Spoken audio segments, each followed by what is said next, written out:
supported wholeheartedly and strongly by federal, state, and local officials, political elected officials, as well our alma mater. The lyrics, "When thou callest, alma mater, never shall thou call in vain." We heard the call and we have come.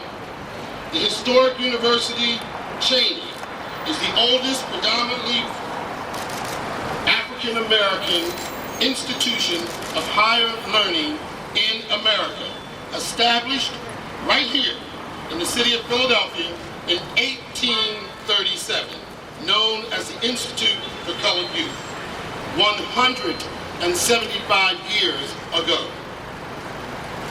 33 years ago, on this date, September the 23rd, the late Dr. Will D. Tate, Professor Sonny Harris, and then students Michael Ford and Jeffrey Hart, along with our attorney, entered these doors to file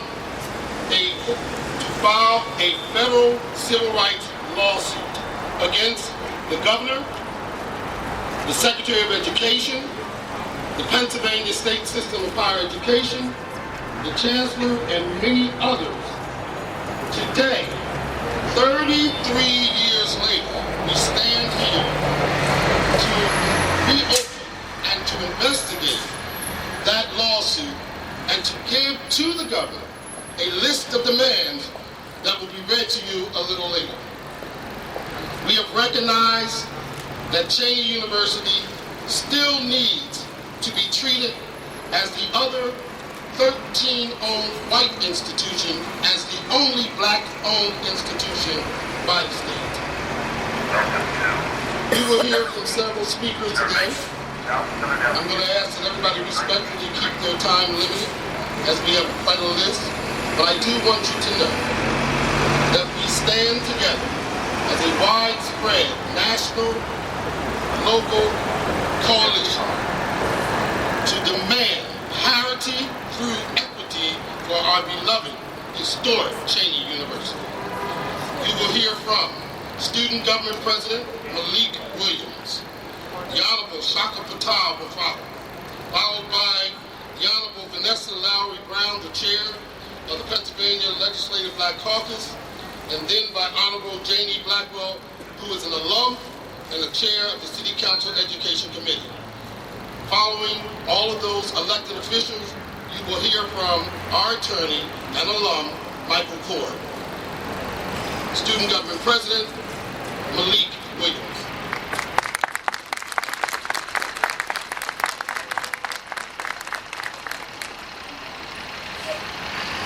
My name is Malik Justice Williams. I'm the Student Government Cooperative Association at Cheyney University. The first HBCU in this nation, but the last school to receive parity and equity. With a lack of support from passion, the message is quite clear that the value of an educated African American in this nation is not of much relevance.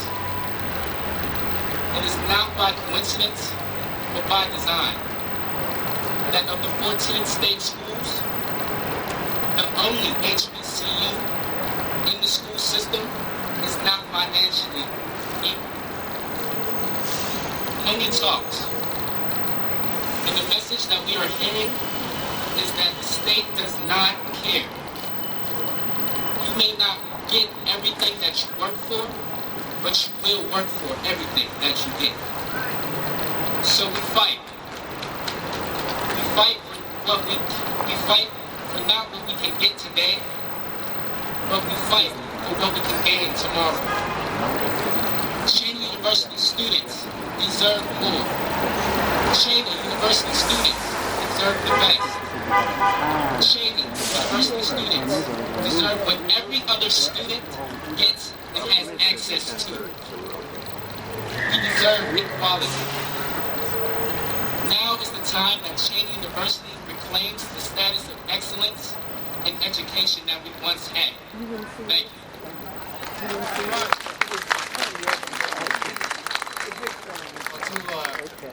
To all who are gathered, and I want to thank both Jeff and Michael Ford. This litigation that began decades ago, the state entered into a consent decree as part of the Adams decision, and the commitment was to bring Cheyney to parity with the other 13 state-owned institutions. We have not achieved that over these many years. And so, gathering here this morning, we are taking the initiative to insist that more be done to live up to the state's commitment. In the Adams case, it was made clear that in the state, in signing on to the consent decree, made clear that it had discriminated in funding and in program areas vis-a-vis Cheyney as compared to the other 13 state institutions. It's critically important to understand Cheyney's vital role in the production of teachers and other college graduates that fulfill important professional duties throughout our state and country. So we come today to make a statement about how insistent, even though we've been at this for decades, that more be done, and that none will rest until Cheyney has the same and appropriate level of support, along with its sister institutions throughout the state system. So I join with all who have gathered, and many who are not here, who have this belief that Cheyney not only is the oldest and therefore an important part of our country's history, but Cheyney has a role to play in shaping our country's future. We have to stand here and create the foundation for that to happen. Thank you.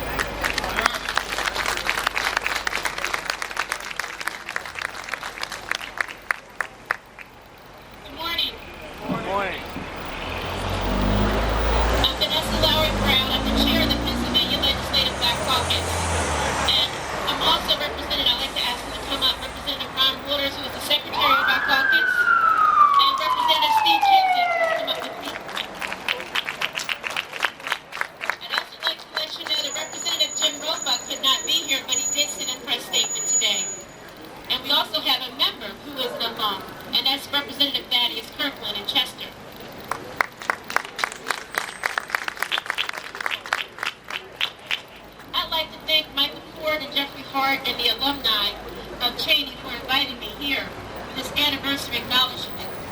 As chairwoman of the Pennsylvania Legislative Black Caucus and a lifelong resident of Philadelphia, I value what Cheyney stands for, a quality education for disadvantaged and minority students. The Philadelphia region has been blessed to be the home of Cheyney University. First opened in 1837 by Quakers as an institute for colored youth, and now part of the state system of higher education. It was the first in the country of what we now refer to as historically black colleges, of one I'm proud to say I'm an alum of Howard University. Lincoln University is the only such school here in Pennsylvania. While we should be we have Cheyney and Lincoln. Cheyney, I'm sorry. Okay, Cheyney, I'm sorry. Okay. Thank you for clearing that up. I'm glad I have my colleagues with me. Thank you. All right, we stick together. While we should be proud of heritage of being a leader in education for minorities, there is also much shame with our treatment of Cheyney in the past. Just 33 years ago, it took a lawsuit for the state to fund college as an equal to the other 13 colleges. Title VI of 1964 required the state to fund the school at an even level with the remaining predominantly white schools. Sadly, it took a lawsuit in 1980, 16 years later, to force Pennsylvania to treat Cheyney as an equal. Yet even now, there remains a level of equality in this state system, and it must be rectified. We need to give all students an environment to learn using current and emerging technologies in a safe and comfortable environment. We need to find ways to make attending Cheyney more affordable to its economically disadvantaged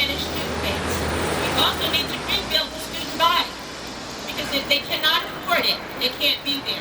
So therefore, Cheyney uses money for having a decreased enrollment. As numerous studies have shown, the best method for lifting young people out of poverty is through a good education, which can lead to better career opportunities. Investing in education is crucial for the good of the community. In fact, it is good for the entire Commonwealth. That's why I continue to champion a state budget which funds our colleges and universities at a level playing ground for all students in this Commonwealth.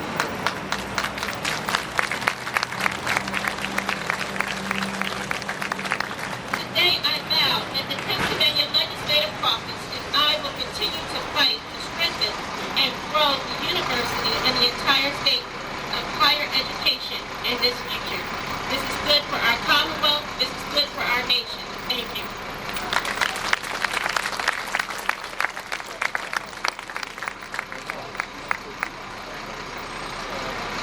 Good morning. Good morning. As always, I'm going to ask the majority Crank it up. Louder. and I always thank God for the privilege of being here on Earth this day and being with you this morning. I want to thank Michael Ford for all of his for leading the call. I'm proud to be a graduate of Cheyney University. I'm proud to be an alum of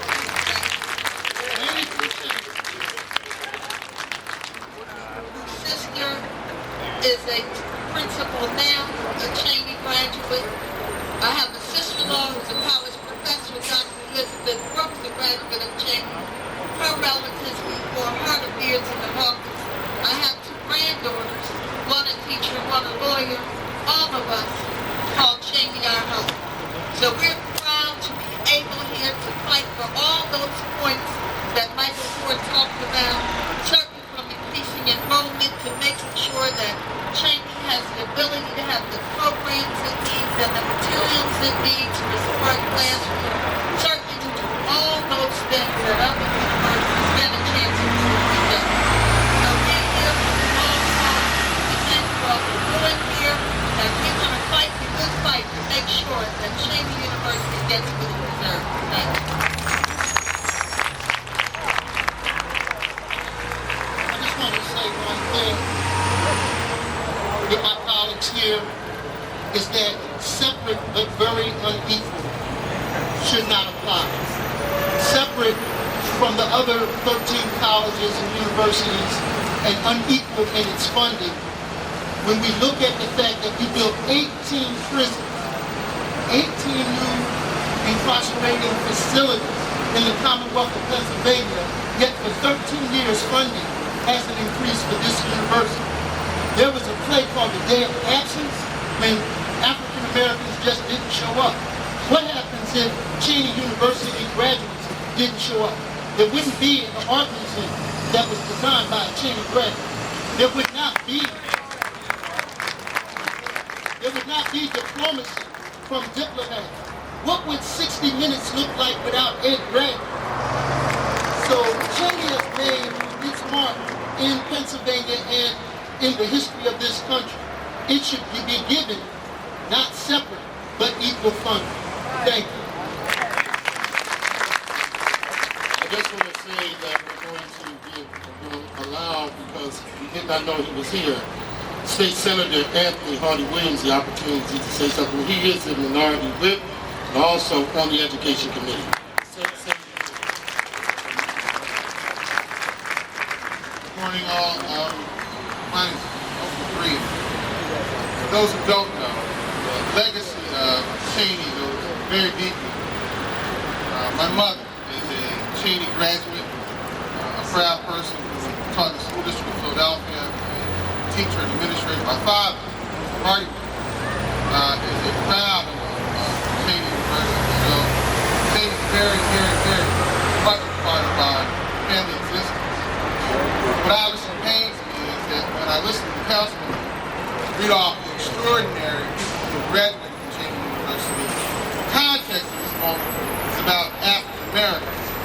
I want you to understand the larger statement is about America. While we are proud of our heritage, our history, the significance of what this school did, it was created because of the segregation of this country and the history denial of African Americans the opportunity to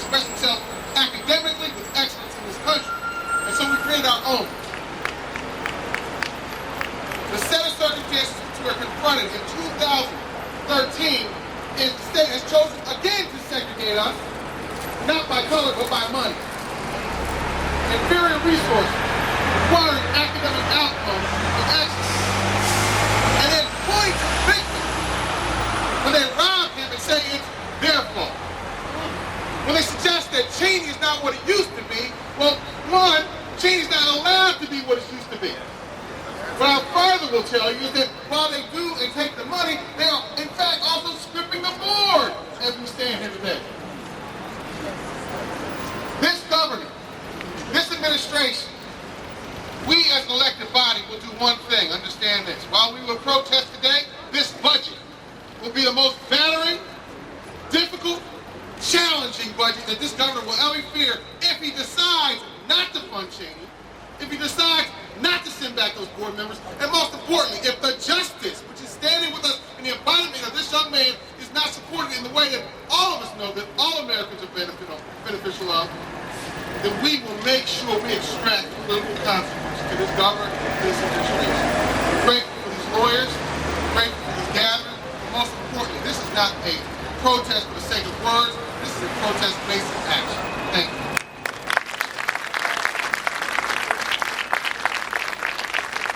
I want to thank all the elected officials, Councilman Curtis Jones for speaking, and Representative Waters is here too.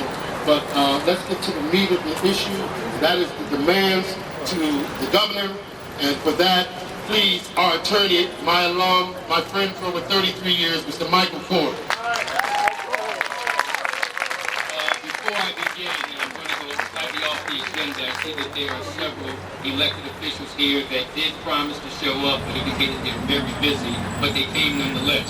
So even though they're not on the agenda, I want to invite any elected official who hasn't said a few words to come to the microphone and say a few words and few is the operative word there, because you did take time from your busy schedule to be here.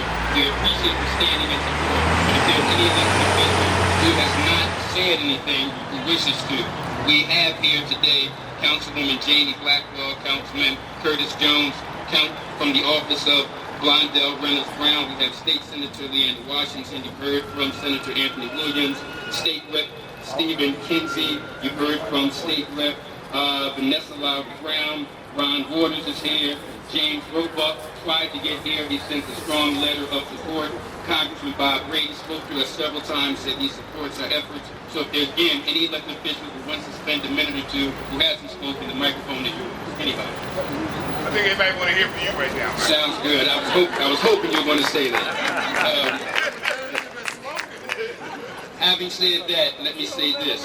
There's a press packet that we circulated that indicates exactly why we're here today. And why we're here today is because it's 33 years to the very day that the first civil rights lawsuit was filed on behalf of Cheyney University. Back then, September 23, 1980, up until today, September 23, 2013, the same problems exist. The same demand is being made. And that demand is parity through equity. And what do we mean by that? Parity basically means to put us on the same footing as the other people. But we're talking about equity, not just equality. Equality means everybody gets the same thing, and that would be a good thing. But let me use this analogy. For the last 10 years, the other 13 colleges and universities have been getting 90% of the pies. Cheyney gets 10. Second year, 90%, Cheyney 10. So now fast forward to the 10th year, for example, and they're talking about, well, we're going to make it equal. Well, equality is insufficient. We're talking about equity. We're talking about making up for lost time. And that's why we say our battle here is parity through equity. How do we get there? As the demand letter indicates. And the demand letter works like this. Before you actually file the formal civil rights complaint, you should give the defendants the opportunity to work this thing out. And he listed several offenders, starting off with Commonwealth of Pennsylvania Governor Tom Corbett, acting Commonwealth of Pennsylvania Secretary of Education, Dr. Carolyn Morris. I think you can hear me without that.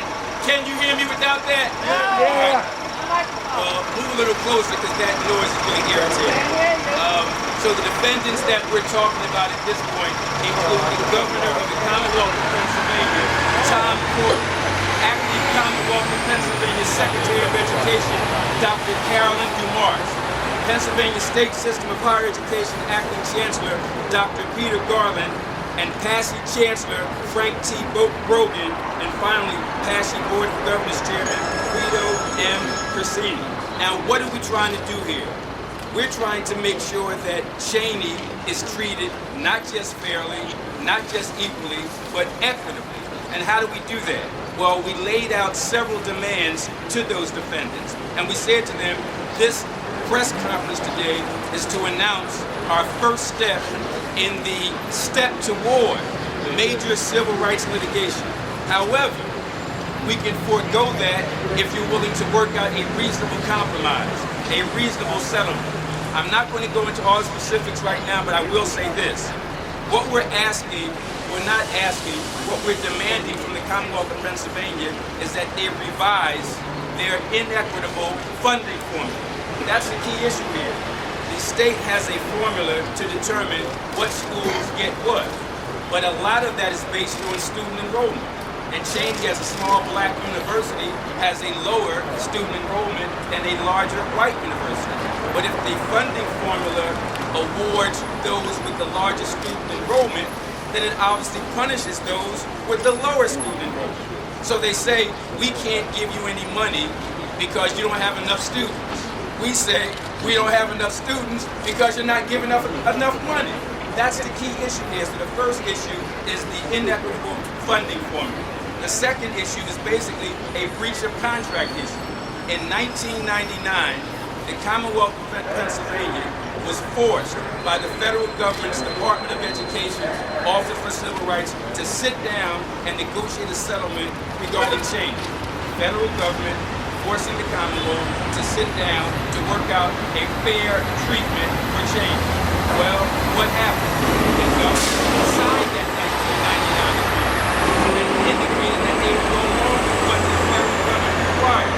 But they didn't. They breached it. So our second demand is that they finally come back to the table and comply with the 1999 agreement that they breached shortly after they signed it. And if anybody knows anything about what's going on with higher education in black universities, in Maryland as we speak, 4 black colleges and universities have filed a major civil rights lawsuit against the governor of Maryland. Why? Because the federal government in year 2000 forced Maryland to sit down and work out an agreement to make sure that those 4 black colleges were treated right. Maryland breached that 2000 agreement with the Office for Civil Rights.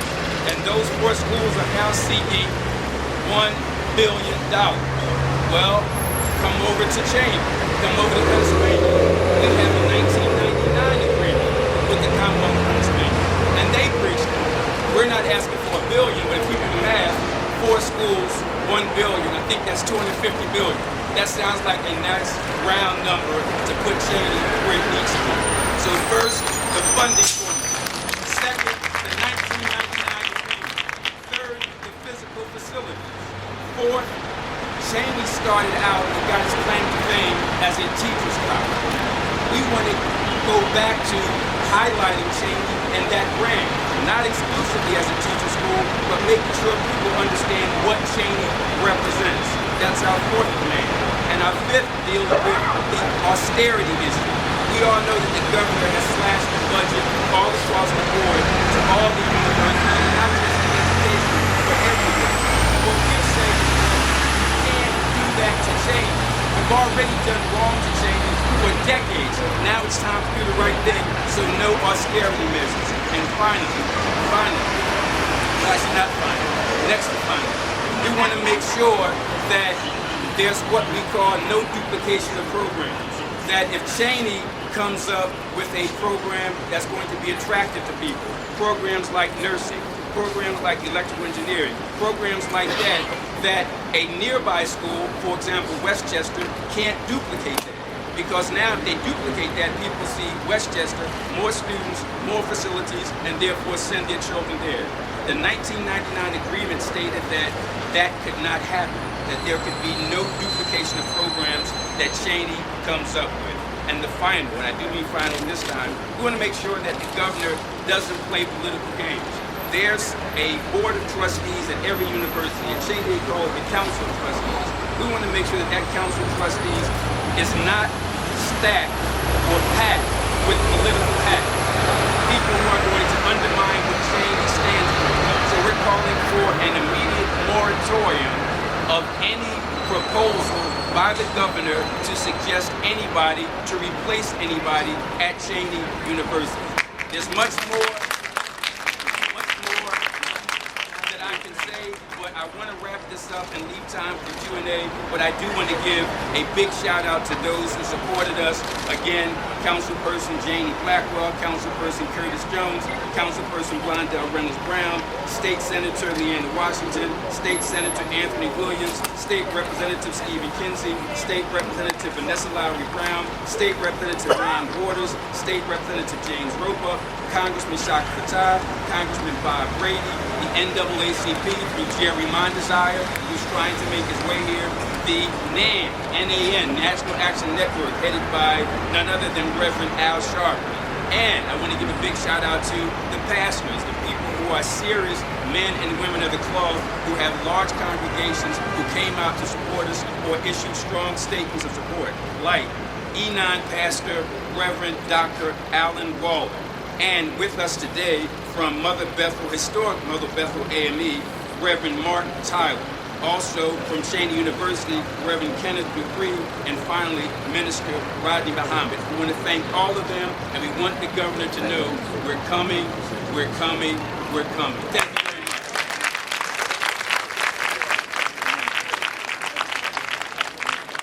If anybody has any questions, I'll be happy to take them. One other thing, take the questions. Thank you to the Cheyney alum. Cheyney alum?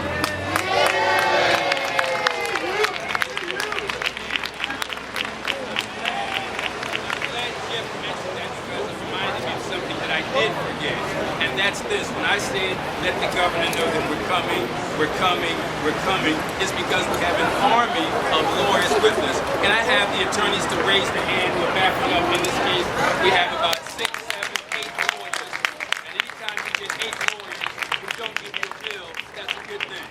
If anybody has any questions, we're happy to do that, and those who don't, I guess you can go back to work. Thank you very much. Yeah.